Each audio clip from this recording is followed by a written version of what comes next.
Hello students, welcome to my channel.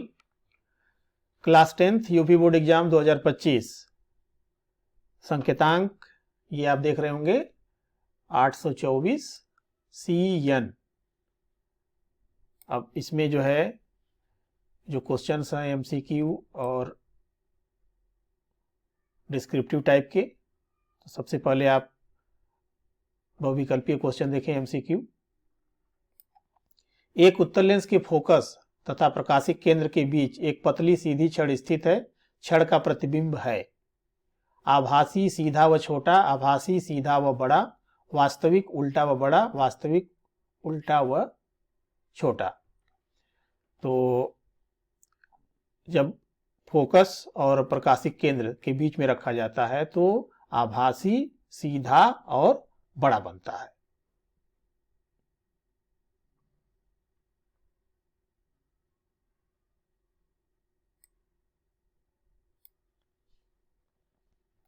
एक अवतल दर्पण की फोकस दूरी 10 सेंटीमीटर है। दर्पण की वक्रता त्रिज्या, तो दर्पण की जो वक्रता त्रिज्या है ये R इक्वल्स टू 2F, तो इससे जो है 10 दूना 20 सेंटीमीटर हो जाएगा। Option number A.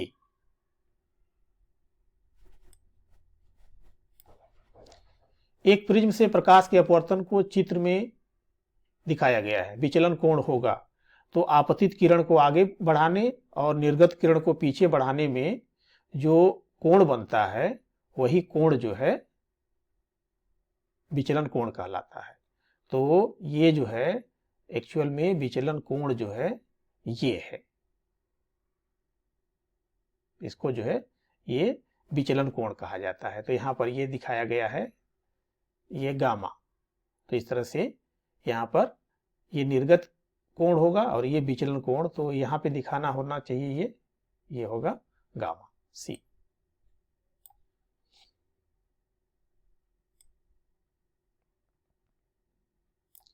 तारों के टिमटिमाने की घटना का कारण है, तो ये है एटमॉस्फेरिक रिफ्रैक्शन यानी वायुमंडलीय अपवर्तन।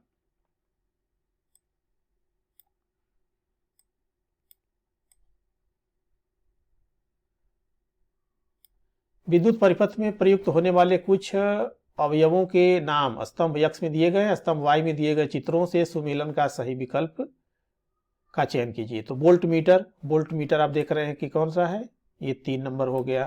प्रतिरोध 2 का ये फर्स्ट हो गया। बंद प्लग कुंजी ये 4 हो गया और विद्युत सेल ये हो गया 2 नंबर। तो इस तरह से आप देख रहे हैं कि जो आपका विकल्प बना वह 3 1 4 2। तो ये जो है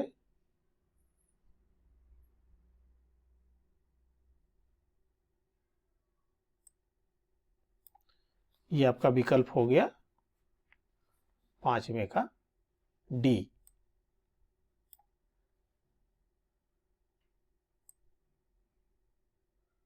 आज का डी हो गया।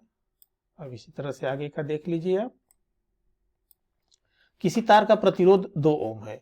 इसी पदार्थ के किसी अन्य तार जिसकी लंबाई पहले तार की लंबाई की 2 गुनी तथा व्यास आधा है तो दूसरे तार का प्रतिरोध होगा। अब इसको आपको सॉल्व करना पड़ेगा। तो जैसे इसमें दिया गया है कि जो R1 है ये है 2 ओम और R इक्वल्स टू फार्मूला क्या होता है, रो L अपान A, और इसी को जब चेंज करते हैं तो L बटा ये जो है पाई R स्क्वायर हो जाता है। तो अब इस तरह से R1 R2, अच्छा इसमें कंडीशन दी गई किसी की लंबाई जो है दुगुनी कर दी जाती है और व्यास जो है आधा कर दी जाती है। तो जो लंबाई है L2 का मान जो है पहले से आधा हो जाता है, ये यानी L1 का आधा हो गया। और जो R2 का मान है ये R2 का मान जो है ये R1 का आधा हो जाता है। लंबाई तार की दोगुनी, सॉरी ये लंबाई जो है ये दोगुनी हो जाती है और व्यास जो है ये आधा हो जाता है। तो अब यहां पर जब इसका फार्मूला बनाएंगे तो ये R2 बटा R1, R बराबर रो एल अपान ए, ये फार्मूला रखेंगे तो यहां पर ये फार्मूला जो है ना मिलके आ जाएगा L2 बटा L1 और इंटू R1 अपान R2 का होल स्क्वायर। अब यहां से इसका मान रख दीजिए, तो यहां से इसका मान रखेंगे तो L2 अपान L1 2 हो जाएगा और R1 अपान R2 का स्क्वायर, तो ये 2 का स्क्वायर हो जाएगा। तो 2 दूना 4 दूना 8, यानी इसका मान 8 आ गया। अब R2 बराबर R1, तो ये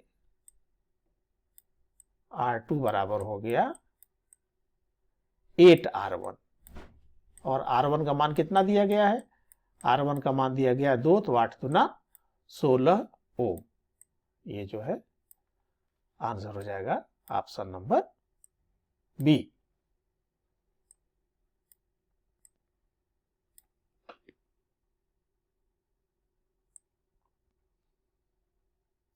किसी चुंबकीय क्षेत्र में किसी कुंडली के घूर्णन के कारण कुंडली में उत्पन्न प्रेरित विद्युत धारा की दिशा के लिए प्रयुक्त नियम है, तो ये हम यूज करते हैं फ्लेमिंग के दाएं हाथ का नियम, राइट हैंड रूल।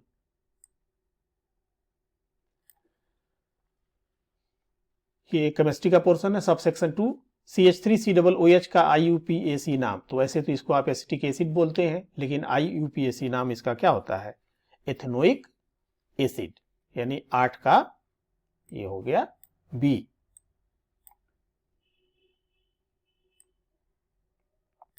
निम्नलिखित में कौन सा एल्काइन का सूत्र है, तो एल्कीन, अल्केन, अल्कीन, अल्काइन, एक बॉन्ड, डबल बॉन्ड और ट्रिपल बॉन्ड। तो ट्रिपल बॉन्ड का आप ये देख रहे हैं कि यहां पर क्या है, ये ऑप्शन डी। पूर्ण रूप से उदासीन विलयन का पीएच है, तो उदासीन विलयन का पीएच होता है 7।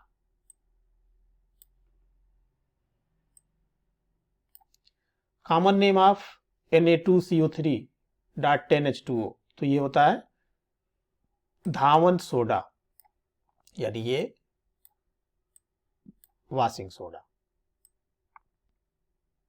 संयोजन अभिक्रिया का उदाहरण है, संयोजन जुड़ना, तो कार्बन का वायु में जलना, ये जो है संयोजन का उदाहरण है, burning of carbon in air. निम्न में क्षारीय धातु है, तो ये होता है कैल्शियम, पोटेशियम, सिल्वर, एल्युमिनियम। तो अब इसमें जो है ये के पोटेशियम। सेक्शन सी, मनुष्य में वृक्क एक तंत्र का भाग है जो संबंधित है, यानी वृक्क किससे संबंधित है, पोषण से, श्वसन से, उत्सर्जन से, परिवहन से। तो ये जो है उत्सर्जन से संबंधित है। मस्तिष्क उत्तरदायी है सोचने के लिए, हृदय स्पंदन को नियंत्रित करने के लिए, शरीर का संतुलन बनाने के लिए, इनमें से सभी। तो आप यहां पर ये देखेंगे कि इनमें से सभी जो है ये मस्तिष्क जो है कंट्रोल करता है। ग्लाइकोलिसिस का अंतिम उत्पाद है प्रोटीन, पाइरुवेट, फास्फेट, फ्रक्टोज। तो ये है B option, pyruvate. Question number 17, पुंकेसर में होते हैं परागकोश, तंतु, ए और बी दोनों, इनमें से कोई नहीं। तो पुंकेसर में क्या क्या होते हैं, परागकोश और तंतु, ये दोनों होते हैं, यानी 17 का सी।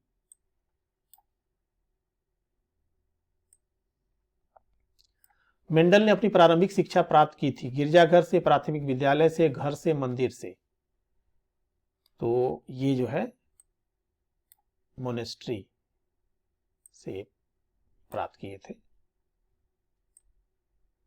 मेंडल के अनुसार मटर के शुद्ध बौना पौधे का जीन प्रारूप होता है capital T, capital T, small T, small T, T capital T.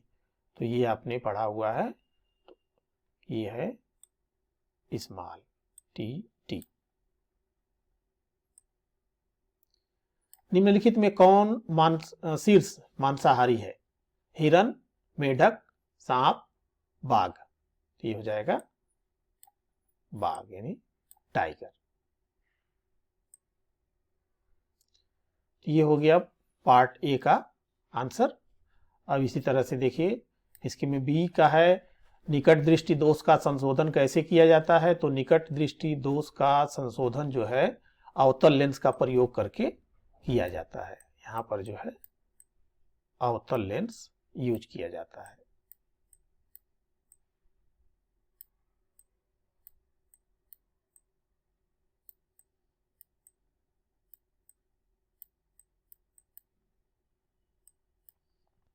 किसी लेंस की क्षमता -2 डायोप्टर है। लेंस की फोकस दूरी तथा प्रकृति।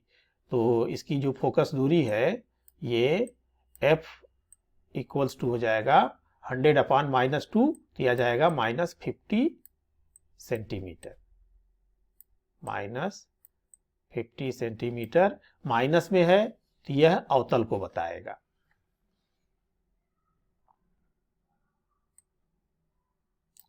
निर्वात में प्रकाश की चाल 3 × 10⁸ यानी ये C हो गया। हीरे में प्रकाश की चाल तो ये C हो गया और ये आपको ज्ञात करना है और ये n दिया गया है। तो n बराबर होता है C/V। तो V बराबर हो जाएगा C/n। n जो है अपवर्तनांक है।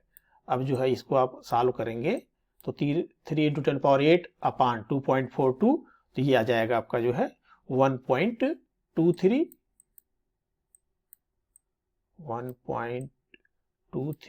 into 10⁸ मीटर पर सेकेंड। स्वच्छ किरण आरेख बनाकर अवतल लेंस से बने किसी वस्तु के प्रतिबिंब की स्थिति। तो ये आपको डायग्राम खींच देना है। 3 वोल्ट विभवांतर के दो बिंदुओं के बीच 3 कूलाम आवेश को ले जाने में कितना कार्य होगा? तो ये V हो गया, ये Q हो गया और ये पूछ रहा है। तो होता है V इक्वल्स टू W/Q। तो इससे मिल जाएगा W equals to Q into V। तो 3 और इंटू 3 ये आ गया 9 जूल। प्रतिरोधों के श्रेणी क्रम के संयोजन के तुल्य प्रतिरोध का सूत्र लिखिए तथा चित्र खींचिए। इसमें लिख देना है। तो श्रेणी क्रम के लिए R बराबर R1 + R2 + R3 और फिगर इसमें आपको ड्रा कर देना है। इसी तरह से सामान्य घरेलू विद्युत परिपथ का नामांकित चित्र ये खींचना है। विद्युत चुंबकीय प्रेरण की घटना क्या है, चुंबकीय क्षेत्र, और इस तरह से इसको आपको सभी आंसर आपको कॉपी में अपने लिखने हैं। इसी तरह से केमिस्ट्री का पोर्शन है। अब ये इसका है कंप्लीट आंसर।